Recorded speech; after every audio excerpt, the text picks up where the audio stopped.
Hello दोस्तों, कैसे हैं आप सभी। हमारी कहानियाँ देखने के लिए हमारे चैनल को सब्सक्राइब कीजिए और हाँ, बेल आइकन पर क्लिक करना मत भूलिएगा।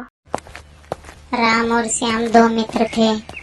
एक बार धन कमाने के उद्देश्य से दोनों शहर जा रहे थे, लेकिन उन्हें कोई काम मिला नहीं। राम और श्याम चलते चलते एक गांव में पहुंचे। उन्होंने वहीं रात बिताई और सुबह होते ही दूसरे गांव की तरफ चल दिए। कुछ ही दूर चले होंगे कि रास्ते में उन्हें एक बूढ़े व्यक्ति से मुलाकात हुई।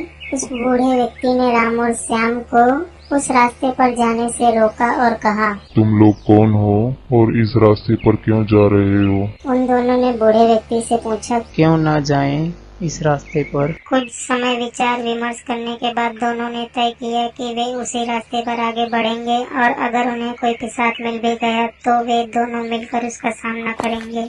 ऐसा निश्चय कर वे दोनों उसी रास्ते पर चल दिए।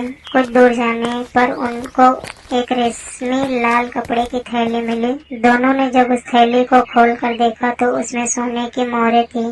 श्याम ने उन मोहरों को देखकर कहा, अरे राम, अब तो हमें परदेश जाने की कोई आवश्यकता ही नहीं। चलो घर लौट चलते हैं। श्याम भी राम की बात से सहमत हो गया। फिर दोनों अपने गांव की तरफ चल दिए। चलते चलते दोनों बुरी तरह से थक चुके थे और उन दोनों को बहुत तेजी से भूख भी लगी थी। राम ने श्याम से कहा, मैं पास के गांव से भोजन की व्यवस्था करता हूँ, तुम थोड़ी देर आराम कर लो। ऐसा कहकर राम पास के गांव में भोजन की व्यवस्था करने के लिए चला गया। श्याम भोजन लेकर आ रहा था, तभी उसके मन में लालच आ गया और उसने भोजन में जहर मिला दिया ताकि उसका मित्र भोजन खाकर मर जाए और सभी मोहरें उसे मिल जाए। जबकि राम के मन में भी कुछ ऐसी ही लालच आ गया था। उसने भी सोचा कि जैसे श्याम भोजन लेकर वापस आएगा, वह उसे मारकर वह सारी मोहरें लेकर अपने गांव चला जाएगा। जैसे ही श्याम भोजन लेकर आया, राम ने उस पर छिपकर अचानक से हमला कर दिया और श्याम की मृत्यु हो गई। क्योंकि राम को बहुत तेजी से भूख लगी थी, सो उसने सोचा कि अब तो सारी मोहरें अपनी ही है, तो गांव लौटने से पहले क्यों न भोजन कर लिया जाए, और उसने श्याम का लाया हुआ भोजन ही खा लिया। परिणाम स्वरूप उसमें जहर होने की वजह से वह भी मर गया